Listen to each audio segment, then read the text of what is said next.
Shalom Aleichem, bienvenue donc dans notre rubrique consacrée au couple. Alors on est sur les clés du couple, les clés du bonheur, les clés de la réussite du couple. J'ai intitulé ce cours aujourd'hui, on se dispute toujours sur l'argent. Bon, c'est très problématique. L'argent, ça focalise beaucoup de choses. Pourquoi ? Parce qu'avec l'argent, on va pouvoir profiter de la vie, on va pouvoir kiffer, on va pouvoir assurer nos dépenses quotidiennes, on va pouvoir nourrir nos enfants. Ça rassure, c'est le cadre qui rassure. Donc l'argent, si ça ne marche pas, c'est le cadre qui n'est pas rassurant. Même si ça ne marche pas du tout, on n'a plus de sol sous nos pieds, on n'a pas de toit au-dessus de nos têtes. Comment on va faire ? D'accord ? Donc l'argent, c'est un lieu d'angoisse. Enfin, il focalise énormément d'angoisse. Il focalise énormément d'énergie. D'accord ? Il y a même des gens qui y consacrent leur vie. D'accord ? Et donc, finalement, l'argent, ça peut devenir un objet de dispute et même ça peut les conduire au divorce. Alors, je vais vous dire pourquoi c'est très problématique. On se dispute toujours sur l'argent. Je vais vous donner un enseignement de nos sages, sages de la Kabbalah, de la Kabbale. Ils disent la chose suivante. Ils disent, sache qu'à chaque fois que tu as envie de te mettre en colère, chaque fois que tu veux te mettre en colère, qu'est-ce qui se passe ? Dans le ciel, on est en train de te juger et de décider si oui ou non on va te confier une grosse somme d'argent. Voilà ce qu'on est en train de faire. Donc essaye de voir. Est-ce que tu vas crier ou tu ne vas pas crier ? Tu vas t'énerver ou tu ne vas pas t'énerver ? Tu vas te disputer ou tu ne vas pas te disputer ? Comment ça marche ? Tu vas rester calme ? On essaye de voir. À chaque fois que ça monte, tu vas être hors de toi, c'est qu'il y a eu des preuves, et une de ces preuves ici, c'est qu'on va te donner de l'argent, et on va savoir si oui ou non tu es capable de te gérer. Bon. Donc sachez que quand vous dites on se dispute toujours sur l'argent, en fait vous êtes en train de dire on est un serpent qui se mord la queue. Pourquoi ? Parce que la dispute nourrit le problème d'argent, le problème d'argent nourrit la dispute nourrit l'angoisse qui nourrit le problème d'argent, et le problème d'argent accroît l'angoisse et le désarroi et le sentiment de frustration. Donc le serpent se mord la queue. La cause et l'effet et la cause, et vice-versa, et versa-vis. Comment faire pour sortir de ça ? Alors il y a deux mouvements d'urgence. On est là pour donner des clés, moi je vous donne, l'urgence, c'est comme chez les pompiers, quoi. Il y a deux choses à faire pour tout calmer. D'abord, la première chose, il faut savoir être mévater. Mévater en hébreu, ça veut dire faire marche arrière. Il y a un moment, il faut dire, bon, d'accord, moi je veux ça, toi tu veux ça, j'arrête. Ok, d'accord ? Ça c'est le premier point.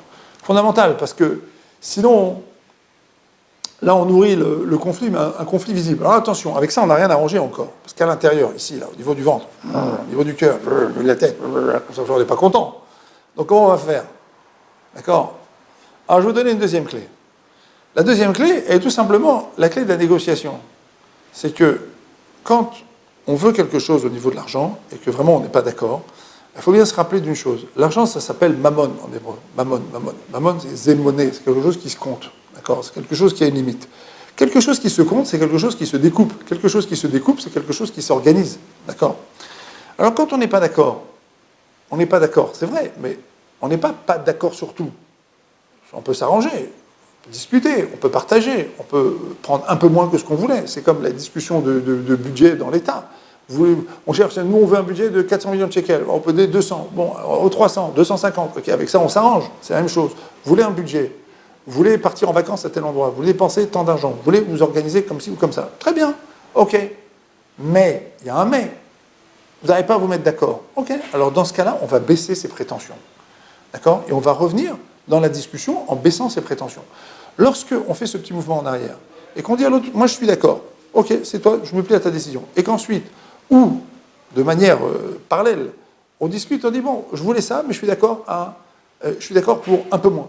Je suis d'accord pour baisser un peu le pavillon. À partir du moment où on baisse un petit peu, en fait, on ouvre la porte à la discussion. Voilà. Et ça, c'est fondamental. Dans l'argent, il ne faut pas dire on se dispute tout le temps. Il faut dire l'argent, c'est pour nous un terrain de négociation.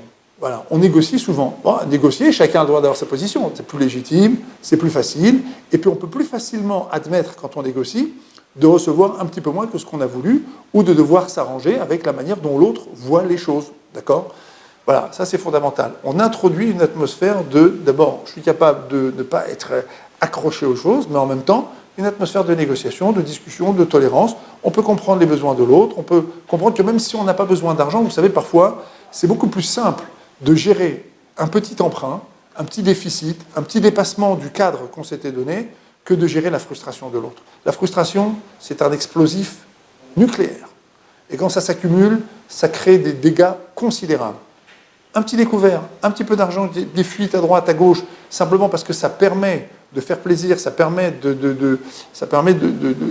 à l'autre de satisfaire comme ça quelques envies qu'il peut avoir, ça permet peut-être des vacances, ça permet plein de choses, ça permet des dépenses qui sont des dépenses importantes. Mais négociation, retrait et apprendre à reculer. Et je vous le garantis, ce sont des mesures d'urgence qui font que très vite, l'autre va comprendre que pour l'argent, on ne se dispute pas, mais au contraire, on négocie toujours. Comme disait un Premier ministre israélien, tout est négociable, ça s'applique particulièrement à l'argent. À très bientôt.